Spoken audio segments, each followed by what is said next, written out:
Have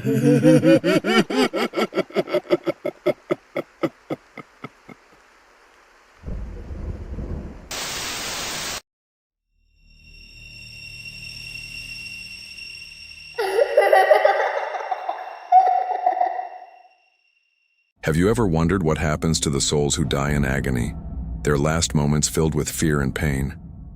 What if the walls of hospitals, those places meant for healing, actually trap the suffering of those who never made it out? What if I told you that some hospitals are more than just buildings? They're prisons for the dead, and the living are merely guests in a realm they were never meant to enter. This is the story of St. Mercy General Hospital, and what I'm about to tell you will make you question everything you thought you knew about life, death, and what lies between. I was a night shift nurse at St. Mercy for 3 years before the incident that changed everything. My name is Sarah Mitchell, and I need to tell someone what really happened in that cursed place before the memories consume what's left of my sanity. They shut down the hospital 6 months ago, citing structural issues and budget cuts, but I know the truth. We all do. Those of us who survived anyway. St. Mercy General was built in 1952 on the outskirts of a small town in rural Pennsylvania. It was a sprawling complex of 5 buildings connected by underground tunnels, designed during a time when polio and tuberculosis still filled hospital wards to capacity. The main building where I worked was a 7-story structure with the emergency department on the ground floor, surgical suites on the 2nd and 3rd floors, and patient wards filling the remaining levels. The basement housed the morgue, medical records, and maintenance facilities, while the sub-basement contained the old tuberculosis isolation ward that had been sealed off since the 1960s. The hospital had a reputation. Everyone in town knew someone who had a strange experience there. A loved one who claimed to see figures in their room at night, nurses who heard voices in empty hallways, doctors who refused to work the night shift after a few months. But hospitals are stressful places, and it's easy to dismiss these things as exhaustion, grief, or the side effects of medication. That's what I told myself anyway, during my first year there. I started noticing the oddities during my 2nd month on the night shift. Small things at first. The elevator on the 4th floor would randomly descend to the basement and open its doors to an empty, dark corridor. The call lights in room 427 would illuminate several times each night, even though the room had been permanently closed after a patient died there from a mysterious infection that the CDC could never identify. The temperature in the East Wing would drop 20 degrees for no apparent reason, our breath visible in the air, before returning to normal just as suddenly. My colleagues and I developed an unspoken rule. We avoided certain areas of the hospital after midnight. The old psychiatric ward on the 6th floor, which had been converted to storage, was strictly off limits. The morgue in the basement was visited only when absolutely necessary, and never alone. And nobody, under any circumstances, went near the sealed door to the sub-basement. But the real horror didn't begin until March 15th, 3 years into my employment at St. Mercy. That was the night Thomas Blackwood died in room 538. Thomas was an elderly man, 87 years old, admitted with pneumonia and advanced dementia. He was a difficult patient, often confused and agitated, speaking to people who weren't there and pointing at shadows in the corners of his room. His daughter Margaret stayed with him most evenings, but she had finally gone home that night to get some rest. I was assigned to his care along with 3 other patients on the 5th floor. I checked on Thomas at 11:45 p.m. He was sleeping peacefully, his oxygen levels stable, his breathing regular. Everything seemed fine. I moved on to my other patients, documenting vitals and administering midnight medications. When I returned to room 538 at 12:30 a.m. to check on him again, Thomas was sitting upright in his bed, his eyes wide open and fixed on the corner of the room near the window. "Mr. Blackwood?" I approached his bed cautiously. "Are you all right?" He didn't respond. His lips were moving, but no sound came out. I followed his gaze to the corner, but saw nothing except shadows cast by the parking lot lights filtering through the window blinds. "Thomas?" I touched his shoulder gently, and he finally turned to look at me. His eyes were filled with terror, the whites clearly visible all around his irises.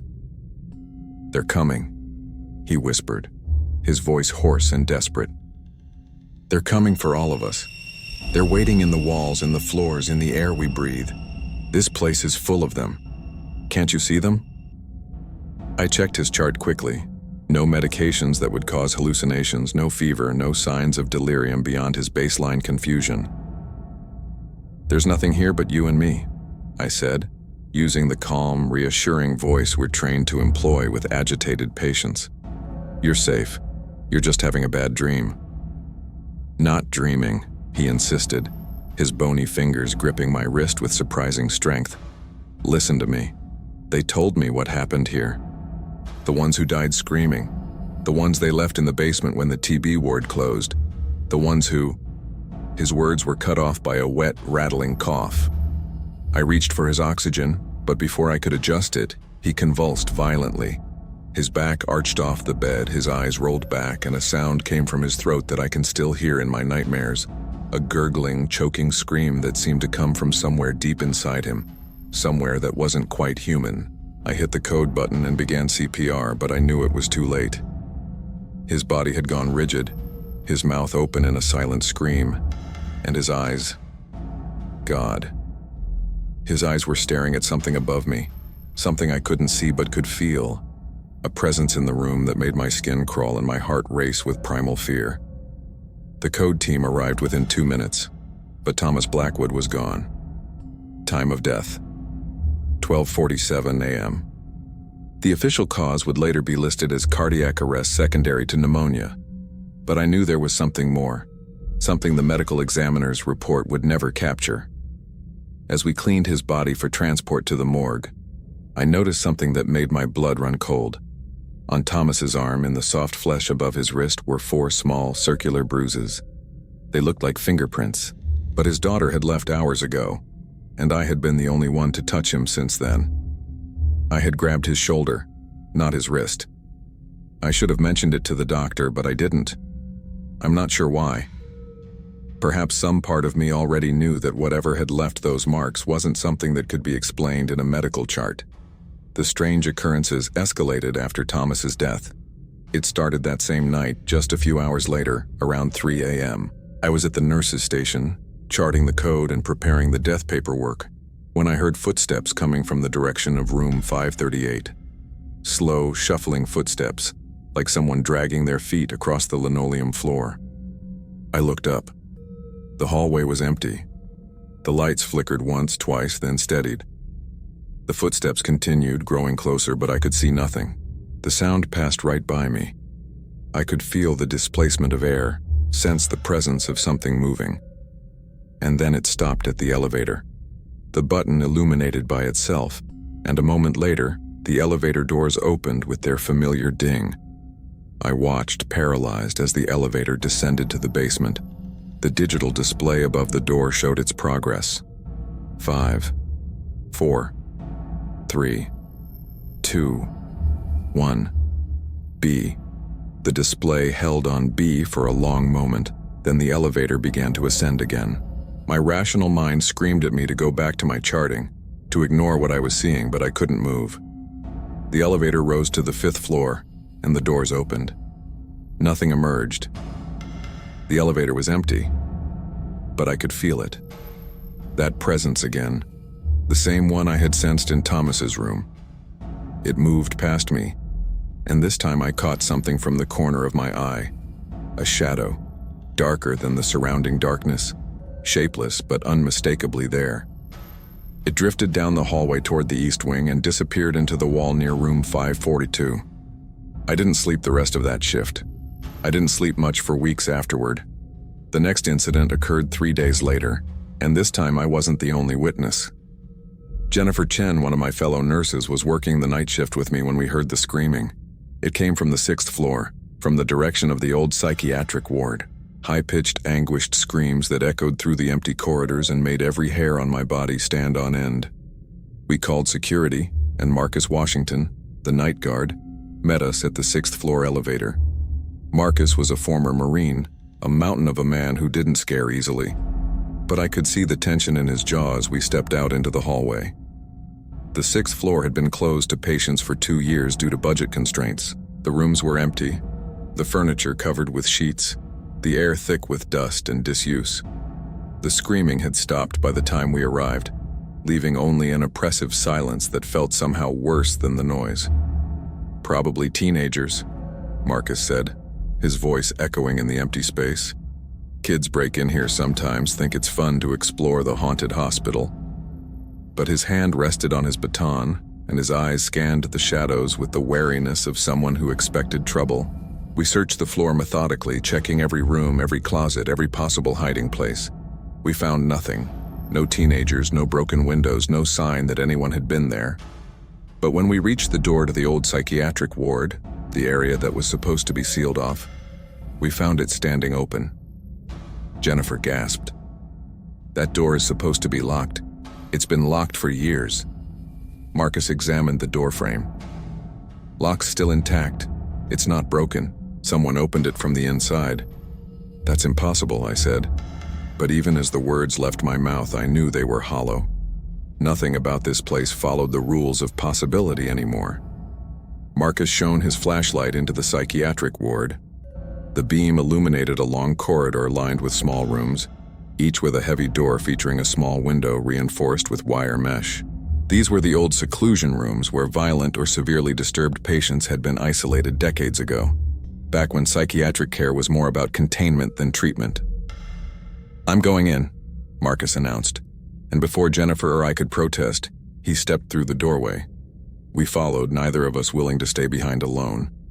Our footsteps seemed too loud in the stillness, and the beam of Marcus's flashlight created dancing shadows that played tricks on my perception. Every doorway seemed to hide something. Every corner concealed a presence just out of sight. We were halfway down the corridor when we heard it, a voice, soft and childlike, singing a nursery rhyme. "Ring around the rosy, pocket full of posies, ashes, ashes, we all fall down." The voice came from one of the rooms ahead, a small, lilting sound that would have been innocent in any other context, but here sent chills racing down my spine. Marcus approached the room slowly, his flashlight trained on the door. The small window was too high for a child to look out, but we could see a faint, flickering light inside, like candlelight, though there was no electricity running to this ward. "Hello?" Marcus called out. "Is someone in there?" The singing stopped abruptly. For a moment, there was only silence. Then came a sound that I will never forget as long as I live. Laughter. Not the innocent laughter of a child, but something twisted and wrong, a sound that held malice and madness in equal measure. Marcus reached for the door handle, and Jennifer grabbed his arm. "Don't," she whispered urgently. "Please don't open that door." But it was too late. The door swung open on its own, the hinges creaking with disuse, and the light inside the room flared brightly for just an instant before plunging us into complete darkness. Marcus's flashlight died, and we were left blind in the pitch black of the abandoned psychiatric ward. I pulled out my phone, my hands shaking so badly I nearly dropped it, and activated the flashlight function. The weak beam illuminated Jennifer's terrified face and Marcus standing in front of the open doorway, his expression slack with shock. "What's wrong?" I asked, but I didn't really want to know. Marcus pointed into the room with a trembling hand. I stepped closer, swung my phone's light into the small space, and my stomach dropped. The walls of the seclusion room were covered in writing. Thousands of words scratched into the old paint, layer upon layer, some fresh enough that flakes of paint still littered the floor. But it wasn't the writing itself that stopped my heart. It was what was written. Names, hundreds of names, and next to each name, a date and a room number.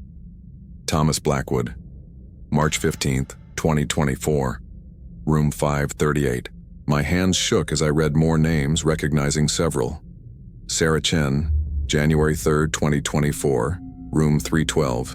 Michael Rodriguez, November 17th, 2023, room 445. Each name belonged to a patient who had died at St. Mercy General in the past year, and at the bottom, in fresh scratches that looked like they'd been carved just moments before, were 3 new names. Marcus Washington, March 18th, 2024, 6th floor. Jennifer Chen, March 18th, 2024, 6th floor. Sarah Mitchell, March 18th, 2024, 6th floor. Today's date was March 18th, 2024. We ran. I'm not ashamed to admit it. We ran like our lives depended on it, because in that moment, we knew they did. We raced down the corridor, back toward the exit, but the hallway seemed to stretch longer with every step. Doors that had been closed now stood open, and from each dark room came whispers, voices calling our names, begging us to stay, to join them. Jennifer tripped and fell, and when Marcus and I pulled her to her feet, she was sobbing. "They're everywhere," she gasped. "Can't you see them? They're in the walls, in the floor, they're all around us."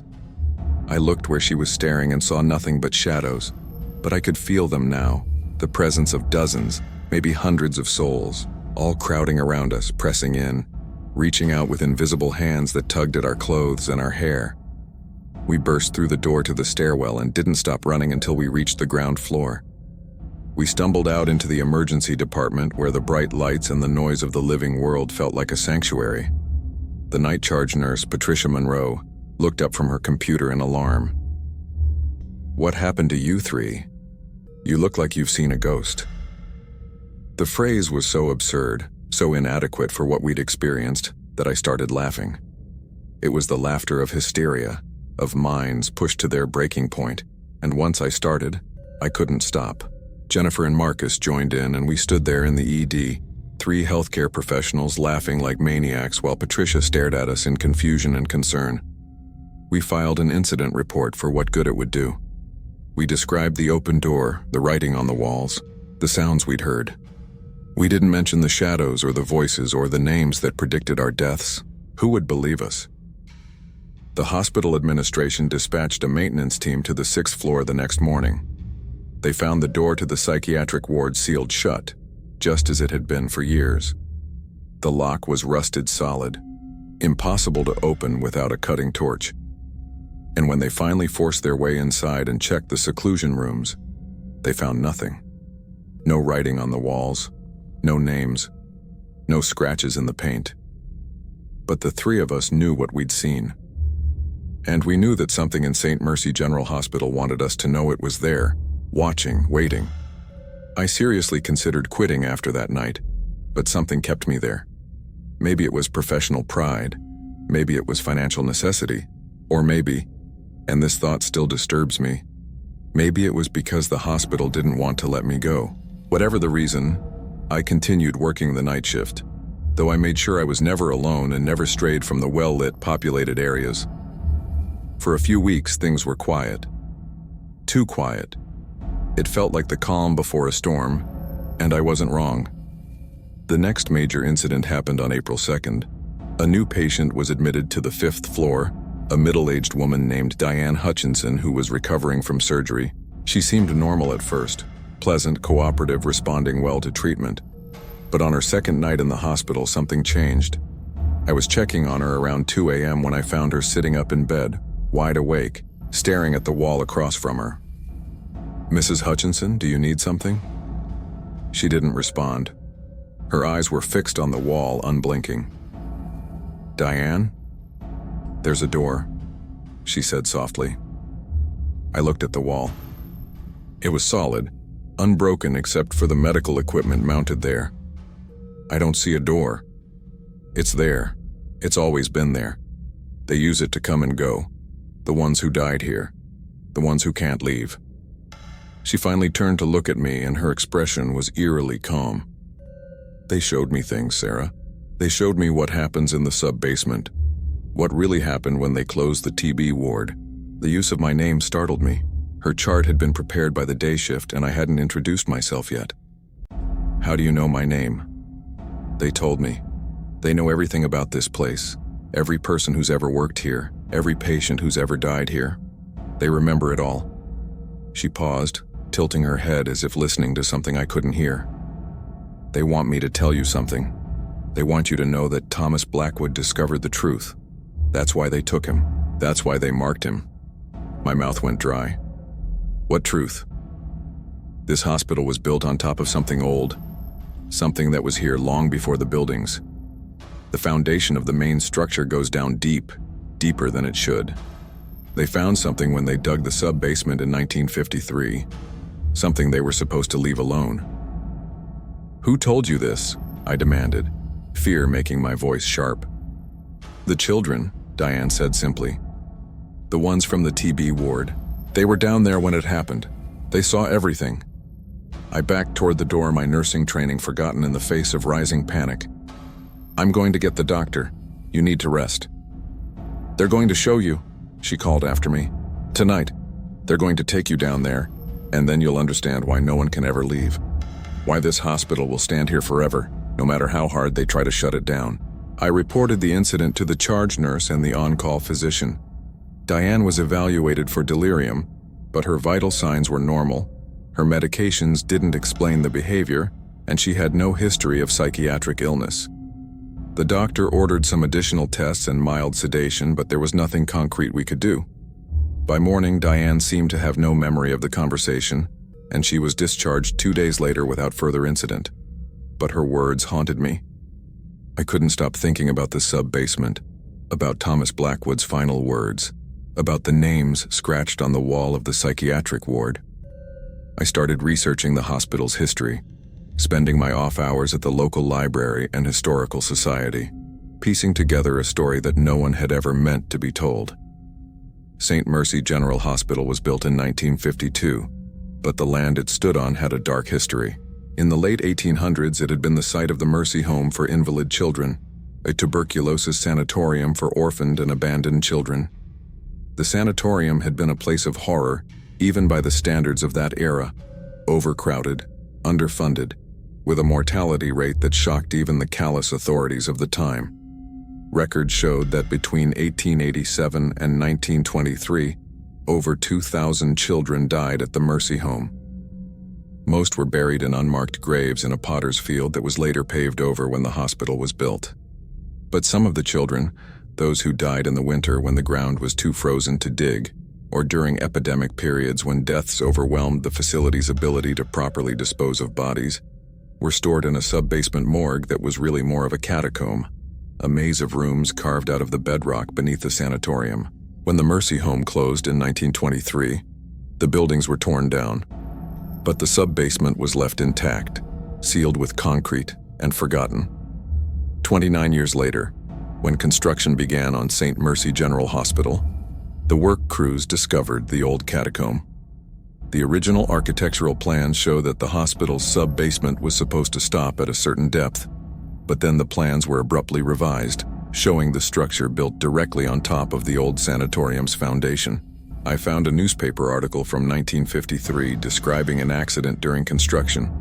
3 workers were killed when a wall collapsed, and several others reported seeing strange lights and hearing the sound of children crying in the depths of the excavation. The project was delayed for 2 months, and when construction resumed, there was no further mention of the incident. But the most disturbing document I found was a letter written in 1961 by Dr. Harold Pemberton, one of the original physicians at St. Mercy General. The letter was addressed to the hospital's board of directors, and it was filed away in the Historical Society's archives, marked "Not for Public Release." Dr. Pemberton wrote about the tuberculosis isolation ward in the hospital's sub-basement, which had been opened in 1954 and closed suddenly in 1961. He described unusual circumstances surrounding the deaths of several patients in that ward. Patients who died with expressions of terror on their faces, their bodies marked with unexplained bruises and lesions. He wrote about staff members who refused to work in the sub-basement, claiming they heard voices and saw shadowy figures moving through the corridors. The final paragraph of the letter chilled me to my core. "I believe we made a grave error in building this facility where we did. Something was disturbed during construction, something that should have remained undisturbed. The isolation ward must be sealed permanently, and I strongly recommend that the entire sub-basement level be condemned and filled with concrete. What resides in those lower depths is not a matter for medicine or psychiatry. It is a matter for God, and I fear even He may have abandoned this place." The isolation ward was sealed in September 1961, just as Dr. Pemberton recommended, but the rest of the sub-basement remained in use for decades, housing medical records, maintenance facilities, and the morgue. Workers complained frequently about the conditions down there. The cold, the strange noises, the feeling of being watched, but their concerns were dismissed as superstition. Armed with this knowledge, I began to see St. Mercy General Hospital in a new light. Every unexplained death, every strange occurrence, every story of ghosts and shadows, they all pointed to the same conclusion. The hospital had been built on suffering, on the graves of thousands of children who died alone and afraid, and whatever had been unleashed during construction was still there, feeding on the pain and death that are inevitable in any hospital. I shared my research with Jennifer and Marcus.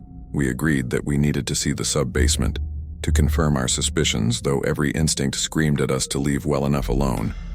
But we had to know. We had to understand what we were dealing with.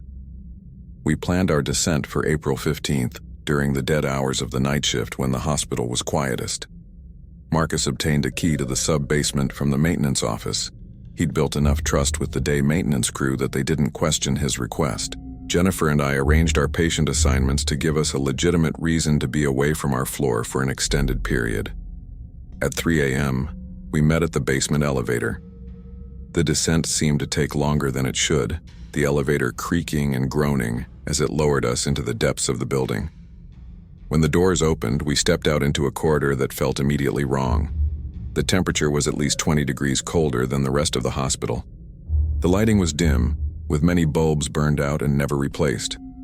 The walls were older here, the original 1950s construction, with pipes and electrical conduits running exposed along the ceiling. The air smelled of mold and decay, and underneath that was something else. A sweet, sickly odor that reminded me of the morgue. We had brought flashlights, though the corridor had some working lights. Marcus led the way, consulting a maintenance map he'd copied. The sealed TB ward should be at the far end, past the medical records room and the old laundry facility. Every footstep echoed in the empty corridor. We passed rooms filled with outdated equipment, shelves of archived patient files, a morgue that was still occasionally used for temporary storage before bodies were transported to the funeral home. Through the morgue's small window, I could see 2 occupied gurneys, white sheets covering the forms beneath. As we walked deeper into the sub-basement, the sense of wrongness intensified. The walls seemed to press in closer. The temperature continued to drop.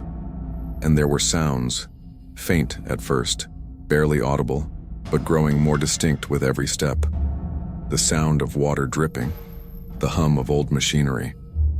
And underneath it all, so quiet I almost convinced myself I was imagining it, the sound of children's voices, singing. "Ring around the rosy, pocket full of posies. Do you hear that?" Jennifer whispered.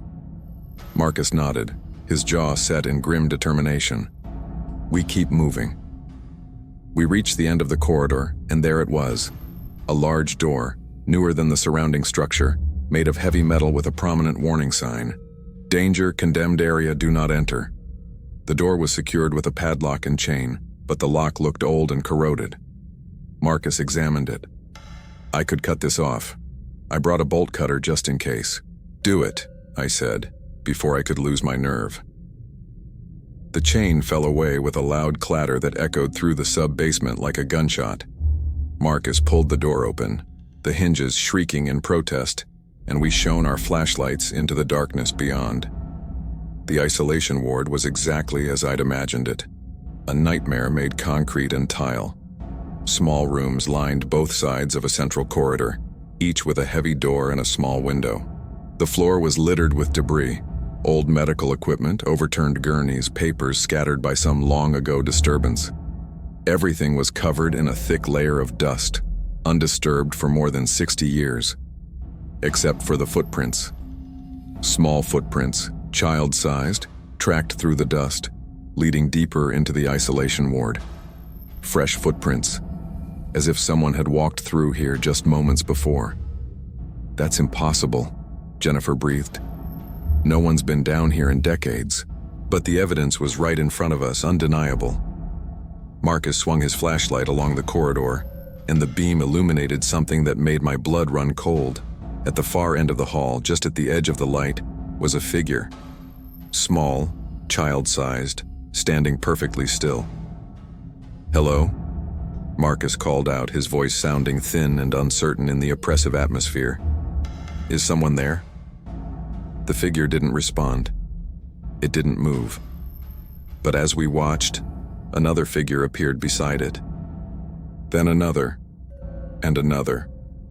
Within moments, the far end of the corridor was filled with them, dozens of small shapes, all standing in perfect silence, all facing us. "We need to leave," I said, my voice rising with panic. "We need to leave right now." But when we turned back toward the door, we found our exit blocked. More figures stood between us and the way out, close enough now that I could see them clearly in the flashlight beam. Children, dozens of children wearing the simple white gowns of hospital patients from another era. Their skin was gray and mottled, their eyes dark hollows in their faces. Some showed signs of the disease that killed them, the terrible wasting of tuberculosis, the sunken cheeks and pronounced bones. Others bore wounds and marks that spoke of less natural deaths. They weren't quite solid, these apparitions. I could see through them to the wall behind, like images projected onto smoke. But they were there, as real as anything I'd ever seen. And they were getting closer. "Please," Jennifer whispered, and I wasn't sure if she was talking to me or to them. "Please, we didn't mean any harm. We just wanted to understand." One of the figures stepped forward. A girl, maybe 8 or 9 years old, with long dark hair and eyes that held an intelligence and sadness far beyond her years. When she spoke, her voice seemed to come from everywhere and nowhere, echoing in my head rather than my ears. "You wanted to understand," she said, "so we will show you." The world lurched sideways, and suddenly we weren't in the isolation ward anymore. We were somewhere else, someone else, watching events unfold like ghosts ourselves. We saw the construction of the hospital, the workers breaking through into the old sanatorium's catacomb. The moment when they breached a wall and found what lay beyond. A room full of small skeletons, hundreds of them, stacked like cordwood, the remains of children who died and were simply thrown away, forgotten even in death. We saw something else emerge from that dark room, something that had been sleeping there for decades, feeding on the residual suffering and fear of those abandoned children. It had no name, no shape I could properly describe. It was hunger and malice and endless aching need, a thing that existed in the spaces between life and death. The construction workers fled, and 3 of them never made it out. The thing followed them up through the levels of the unfinished hospital, and it spread through the structure like a cancer, infecting the very walls and foundations with its presence. We saw the isolation ward being built, saw patients being brought down to die alone in those small rooms, saw the thing feeding on their fear and pain, growing stronger with each death. We saw Dr. Pemberton recognizing what was happening, saw his desperate attempts to warn the hospital administration, saw the ward being sealed away. But by then it was too late. The thing was already part of the hospital, woven into its very being. And we saw what had happened to all those who had died at St. Mercy General in the decades since. Their souls trapped, absorbed into the hospital itself, unable to move on, existing in a terrible limbo between life and death. The children from the sanatorium had been there the longest, and they had changed, adapted, become part of the thing that haunted the hospital. They were both victims and predators now, bound to this place forever.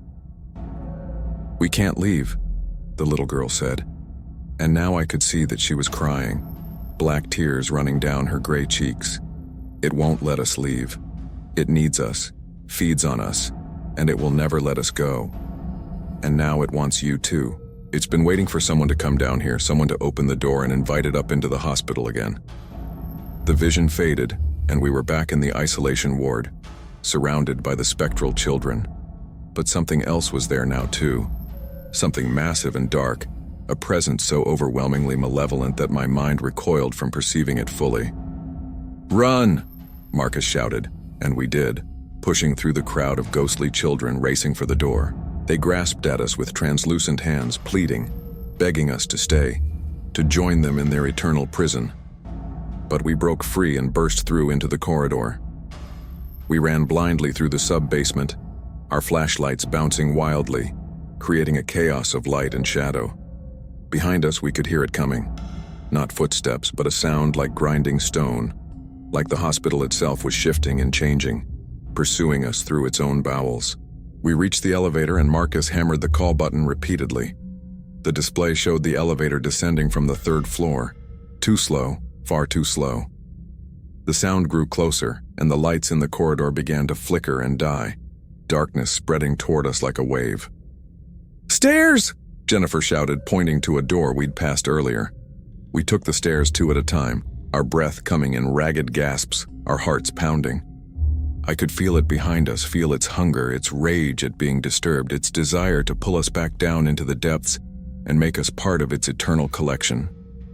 We emerged on the ground floor and didn't stop running until we were outside, bursting through the emergency department doors into the cool night air.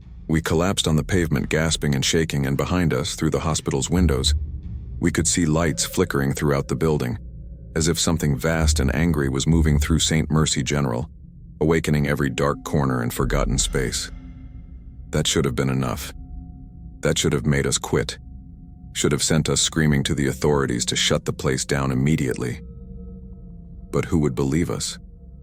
And more importantly, we were still alive. The thing in the sub-basement hadn't caught us. Maybe, we told ourselves, it couldn't leave the lower levels. Maybe we were safe as long as we stayed away from the basement. We were wrong. The next 2 weeks were hell. The incidents escalated dramatically. Patients began reporting seeing children in their rooms at night. Children who would stand by their beds and stare at them with hollow eyes. Several patients ripped out their IVs and tried to flee the hospital in the middle of the night, babbling about voices calling to them, telling them to come down to the basement. The death rate spiked. Patients who should have recovered suddenly took turns for the worse.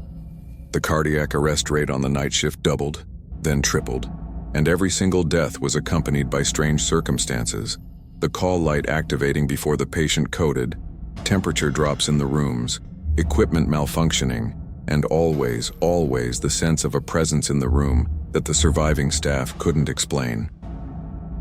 Jennifer was the first of us to break. She came to me during a shift in late April, her eyes red from crying, her hands shaking. "I can't do this anymore, Sarah. They're in my house.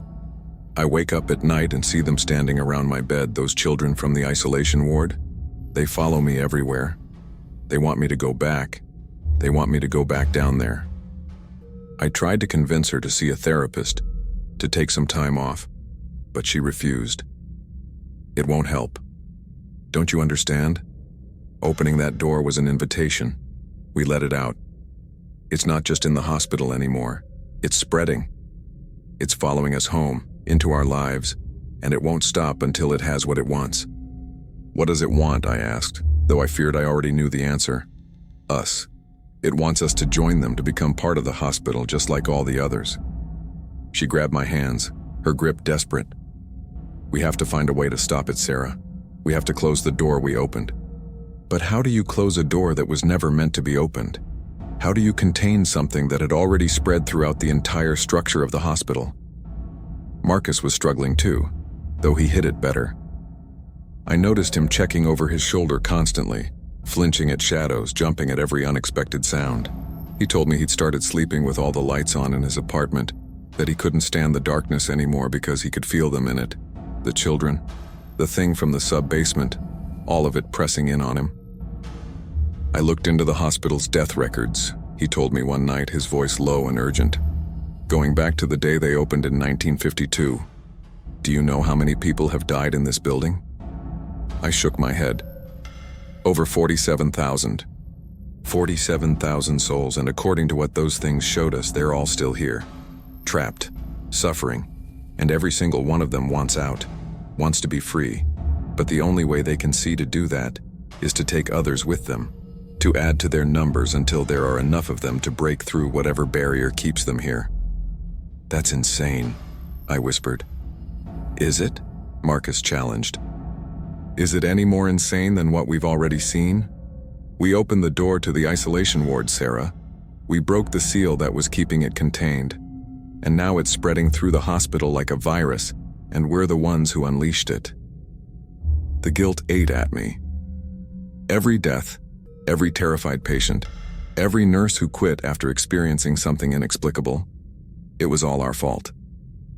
We had to find a way to fix this. I went back to my research, searching for any information about how to contain or banish the presence. I talked to paranormal investigators, mediums, priests, anyone who might have knowledge of such things. Most of them thought I was crazy, but a few listened, and one, an elderly Catholic priest named Father Michael Donnelly, agreed to help. Father Donnelly had been an exorcist for the diocese for over 40 years. He'd seen things, he told me, that would break most people's minds. When I described what was happening at St. Mercy General, he didn't dismiss it. Instead, he grew very serious. "What you're describing sounds like a confluence," he said. "A place where the veil between the living and the dead has been torn, usually through trauma, suffering, or violent death occurring repeatedly in the same location. The longer it goes on, the wider the tear becomes, until the place itself becomes a kind of wound in reality, constantly bleeding misery and death into the world." "Can it be stopped?" I asked desperately. "Sometimes, but it requires a cleansing, a ritual that addresses both the spiritual contamination and the source of the trauma. The souls trapped there must be released, and the thing that holds them must be banished." He paused, looking at me with eyes that had seen too much. "But I must be honest with you. In cases this severe, where thousands of souls are involved and the contamination has existed for so long, the chances of success are slim, and the attempt itself is extremely dangerous." "I have to try," I said. "This is my fault." I opened the door. Father Donnelly studied me for a long moment, then nodded. "Very well. I'll need to see the location to assess what we're dealing with, and I'll need your help, and the help of anyone else who has direct experience with this presence." I convinced Jennifer and Marcus to meet with Father Donnelly at the hospital. We planned it for May 1st, during the day shift when the hospital was fully staffed and the presence seemed less active. The four of us met in the parking lot, and I could see the tension in my colleagues' faces. They hadn't been sleeping well. Neither had I. We led Father Donnelly through the hospital, explaining the history as we went. He made notes, asked questions, and occasionally stopped to pray quietly. When we reached the basement elevator, he blessed it before we descended. The sub-basement was as cold and oppressive as before, but now there was something else, a sense of anticipation, as if the presence knew we were there and was waiting to see what we would do. Father Donnelly walked slowly through the corridors, his rosary beads clicking softly in his hands, his lips moving in silent prayer. When we reached the door to the isolation ward, which we had secured with a new chain and lock after our first visit, Father Donnelly placed his hand on the metal and recoiled immediately. "Dear God," he whispered, "the evil here is profound. This is worse than I imagined." He turned to us, his face grave. "What you've described as a confluence is actually something rarer and more dangerous. A convergence. Not just a tear in the veil, but a thin place where two realities overlap. The dead aren't trapped here by the presence. The presence is the dead. It's what happens when thousands of tormented souls merge together, losing their individual identities and becoming a collective entity of pure suffering and hunger." "Can you still help?" Marcus asked.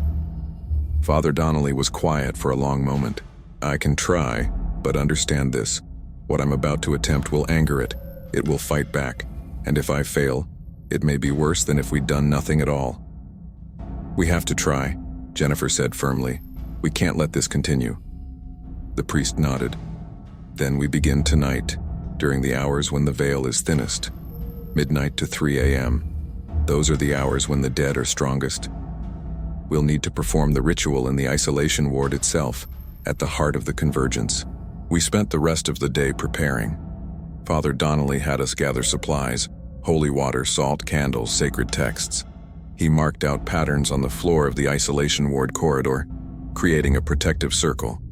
He blessed every door, every surface, speaking prayers in Latin that echoed eerily in the abandoned space. As midnight approached, the four of us stood in the circle, Father Donnelly in the center with his Bible and aspergillum for sprinkling holy water. The temperature had dropped even further, and our breath misted in the air. The lights flickered constantly now, and in the darkness between flickers, I could see them. The children, watching us from the doorways of the isolation rooms, their hollow eyes filled with something that might have been hope or might have been hunger. Father Donnelly began the ritual. His voice was strong, commanding, calling upon divine authority to release the souls trapped in this place, to break the bonds that held them. He sprinkled holy water in all directions, recited passages from Scripture, and demanded that the presence show itself and depart. The response was immediate and terrifying. The lights went out completely, plunging us into absolute darkness. A sound rose from all around us, thousands of voices screaming in agony and rage, the sound of every soul that had died in this place crying out at once. The wall shook, and I could hear the structure of the building groaning under some immense, invisible pressure. Something massive moved in the darkness, and I felt it brush past me, the same presence from before, but stronger now, more focused, fully awake and aware. It was furious at our intrusion, at our attempt to banish it, and it wanted us to understand the full depth of its power. The temperature plummeted to well below freezing. Ice began forming on the walls, on the floor, on our clothes and hair. Jennifer screamed as invisible hands grabbed her, trying to pull her out of the protective circle.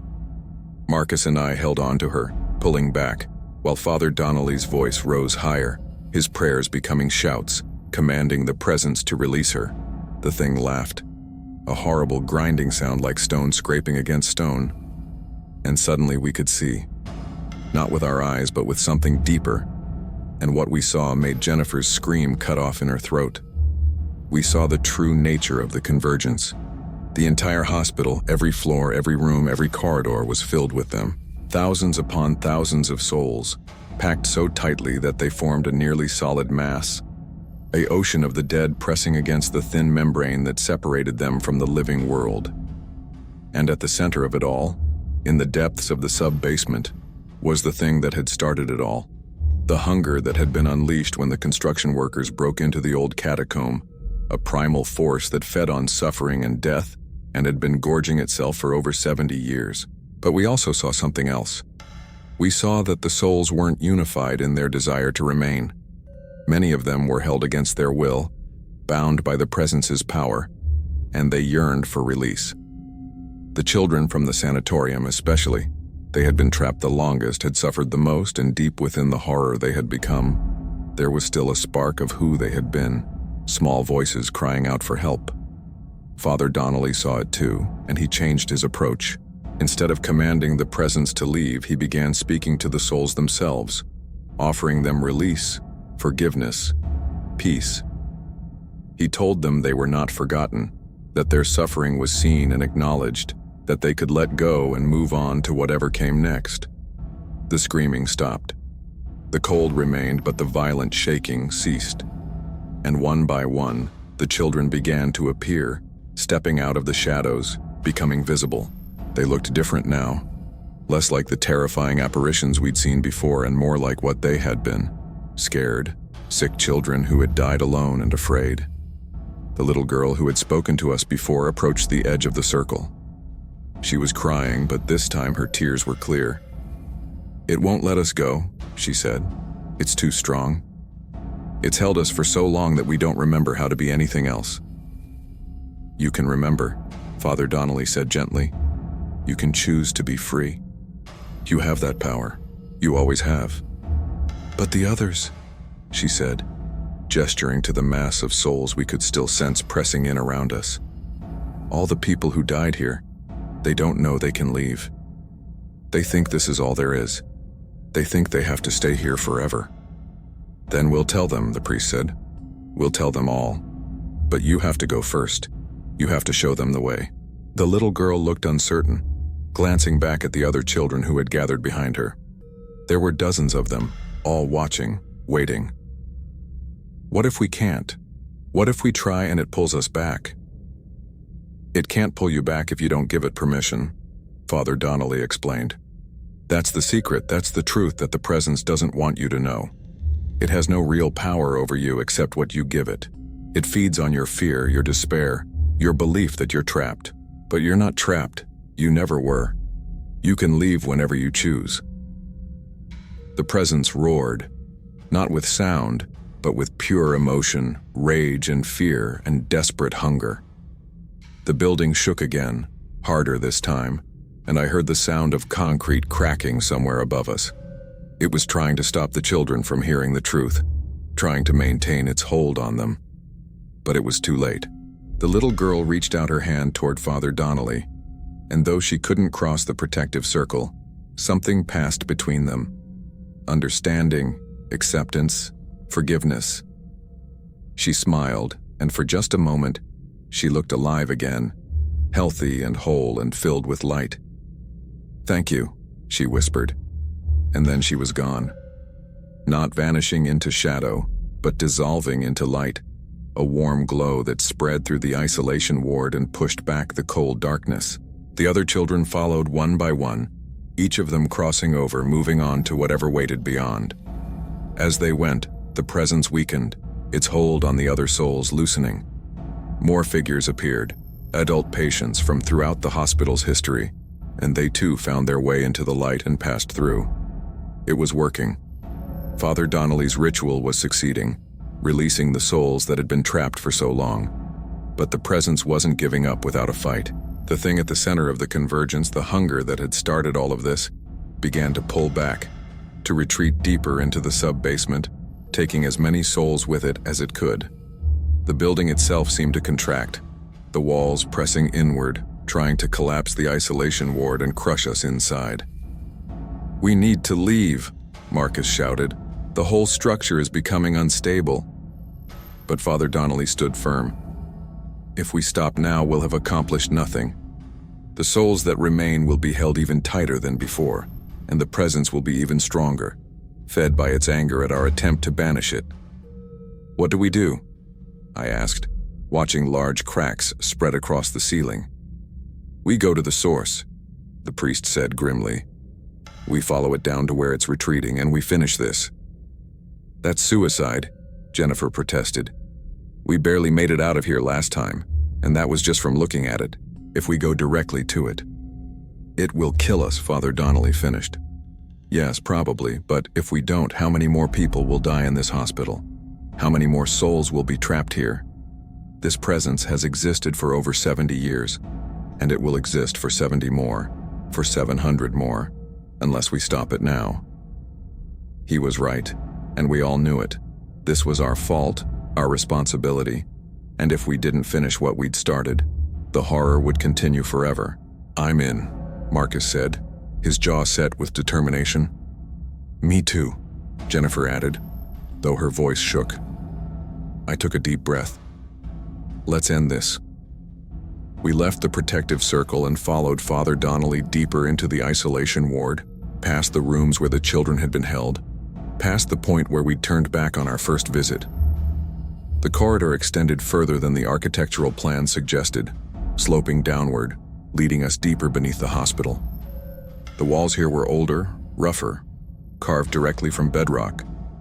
This was the original catacomb from the Mercy Home, the place where they had stored the bodies of dead children during the worst years of the TB epidemic. And at the end of the corridor was a room, a large space that opened up before us like a cavern. The room was filled with bones.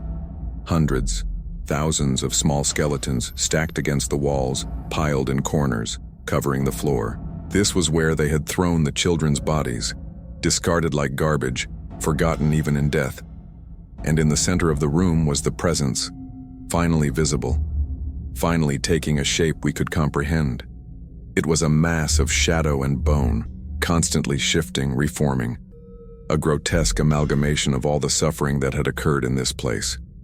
Faces pressed out from within it, tormented, screaming faces that appeared and dissolved in an endless cycle.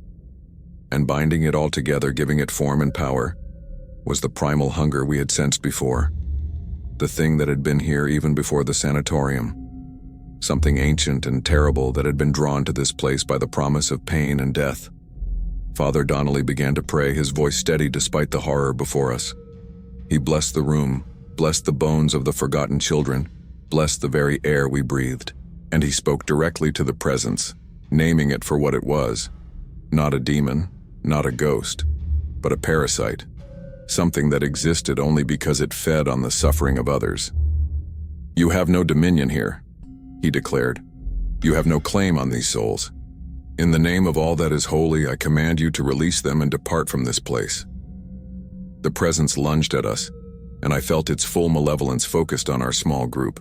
It wanted to crush us, to absorb us into itself, to add our souls to its collection. But Father Donnelly held up his cross, and the blessed metal gleamed with an inner light that pushed back the darkness. "You cannot have them," the priest shouted. "They are not yours. They have never been yours." And then, something unexpected happened. The bones in the room began to glow, faintly at first, then brighter, filling the cavern with light. The forgotten children, the ones whose bodies had been thrown away and left to rot in this dark place, were responding to Father Donnelly's blessing. They had been the presence's first victims, the foundation upon which it had built its power, but they were also the key to its destruction. The light spread from the bones to the presence itself, burning away the darkness, forcing it to release the souls it had held for so long. Figure after figure emerged from the mass: children, adults, the recently dead and those who had been trapped since the hospital opened, all of them freed by the light, all of them finally able to move on. The presence shrieked, a sound of pure agony and rage, but it was weakening rapidly. Without the souls to feed on, without the suffering to sustain it, it had no power. It was being starved, destroyed by the very light that offered salvation to its victims. But it had one final act of spite. As it died, it lashed out, and the entire sub-basement collapsed. The ceiling came down in massive chunks of concrete and steel, the walls imploded, and the floor cracked apart. We ran, scrambling back up the corridor as destruction chased us, the sound of the building tearing itself apart deafening in the enclosed space. We made it to the isolation ward just as the corridor behind us filled with rubble. Father Donnelly was bleeding from a gash on his forehead, and Jennifer was limping, but we were alive. We kept moving, racing through the sub-basement as the collapse spread, taking the stairs two at a time as the building shook around us. We burst out onto the ground floor, and behind us we could hear the terrible sound of the sub-basement caving in, the entire lower level of the hospital destroying itself. Alarms were blaring, sprinklers had activated, and staff and patients were evacuating in organized chaos. We made it outside and watched as emergency vehicles arrived, as the hospital administration tried to make sense of what was happening. They would blame it on structural failure, on old construction and deferred maintenance, and in a way, they wouldn't be wrong. The hospital had been built on a foundation of suffering, and now that foundation had finally given way. St. Mercy General Hospital was condemned that night and permanently closed 2 weeks later. The official report cited catastrophic structural failure in the basement and sub-basement levels, with damage extending throughout the building. The patients were transferred to other facilities, the staff was laid off or relocated, and the building was eventually demolished. I was there the day they tore it down, watching from a distance as the wrecking ball swung and the walls came tumbling down. As the dust rose into the air, I thought I saw something. Figures in the dust, dozens, hundreds of them rising up and away, finally free. Jennifer and Marcus saw it too. We didn't talk about it, but we knew. Father Donnelly told us later that he'd performed one final blessing over the site after the demolition was complete. He said he felt no presence there, no lingering spirits, no shadow of the horror that had existed for so long. The land was clean, he said, truly clean for the first time in over a century.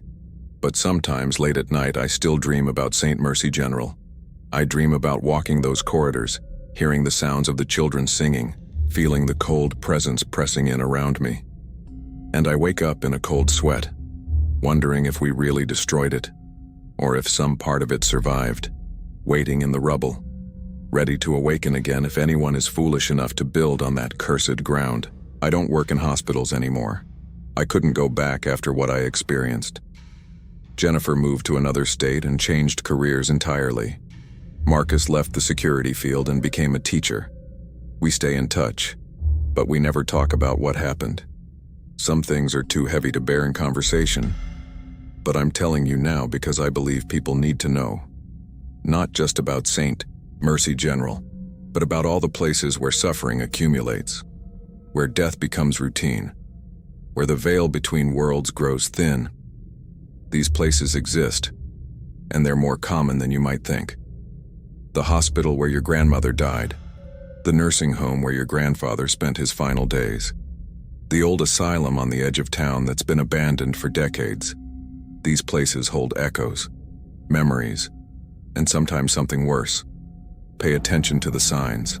If you work in healthcare and you notice patterns, rooms where patients always seem to decline, shifts where deaths cluster together, areas of the building that everyone avoids without being able to explain why, don't dismiss it. Don't ignore it. These things are real, and pretending they're not just gives them more power.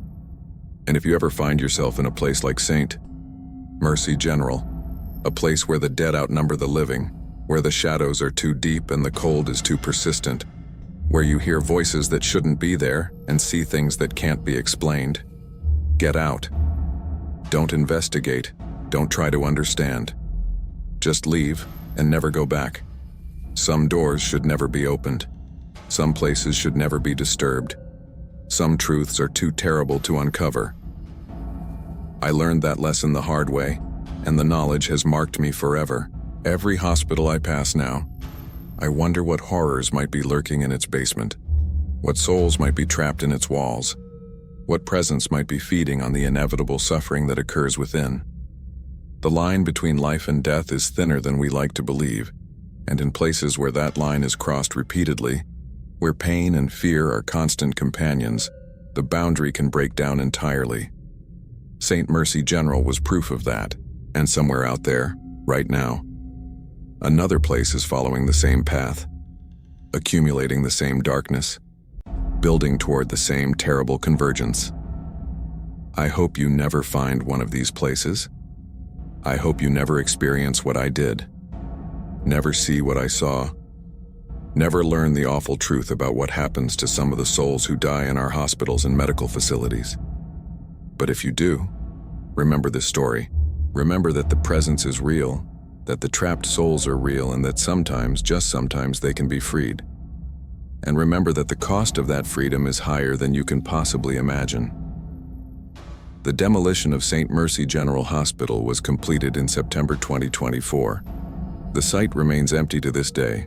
No developer will touch it despite its prime location.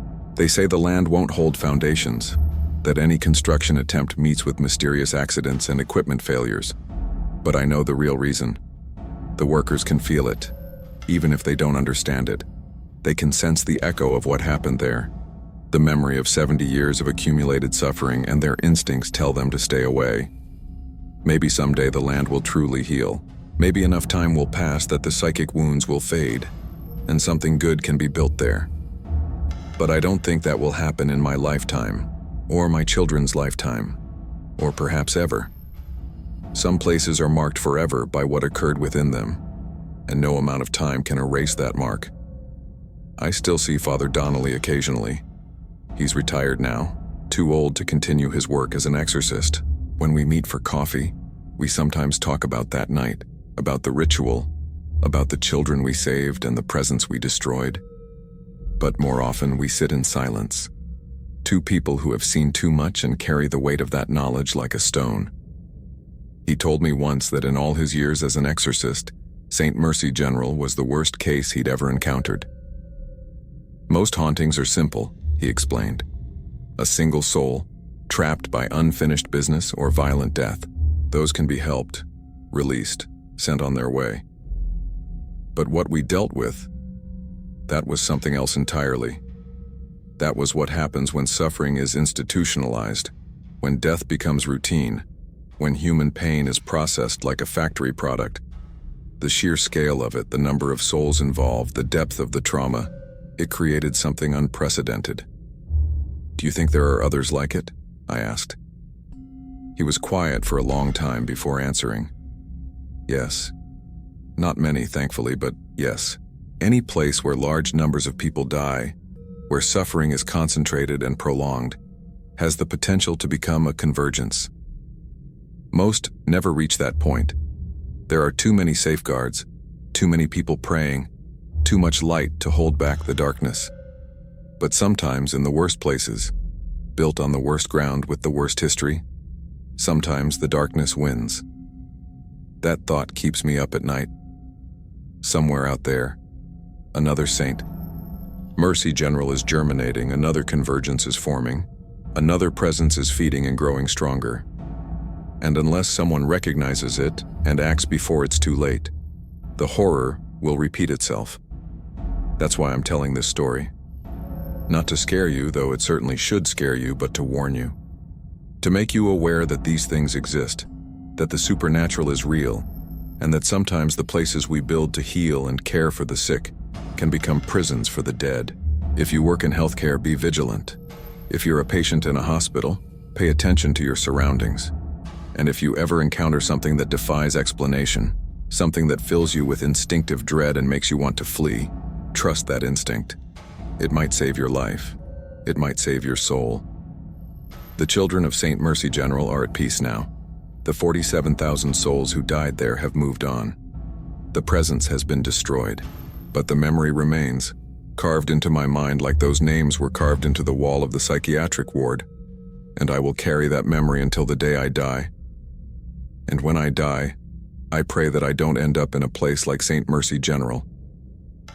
I pray that there is truly something beyond, somewhere better, somewhere peaceful where souls can rest without fear of being trapped, used, consumed by something hungry and terrible.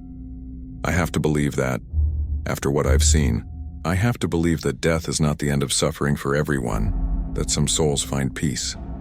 Because if I'm wrong, if we all end up like those children in the isolation ward, trapped and forgotten and slowly losing ourselves in the darkness, then death is not a release at all, but simply a transition to a different kind of nightmare.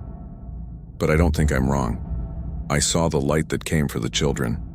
I saw them cross over, saw the peace on their faces, saw them become whole again. Whatever waited for them beyond the veil was good and kind and healing.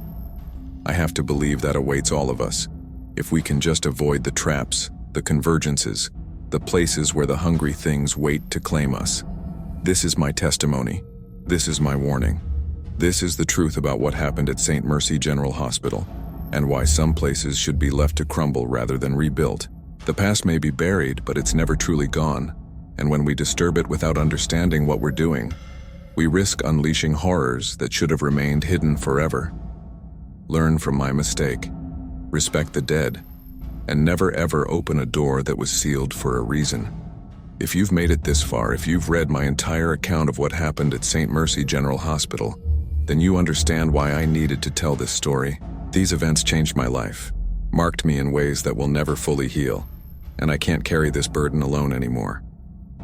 If this resonated with you, if you've had your own experiences with the unexplained, or if you simply want to hear more true horror stories from those who've witnessed the impossible, I encourage you to subscribe to this channel. Share your own stories in the comments below. I read every single one, and knowing that others have faced similar terrors and survived gives me strength. Together, we can shine light into the darkest corners and warn others about the dangers that lurk in places we're taught to trust.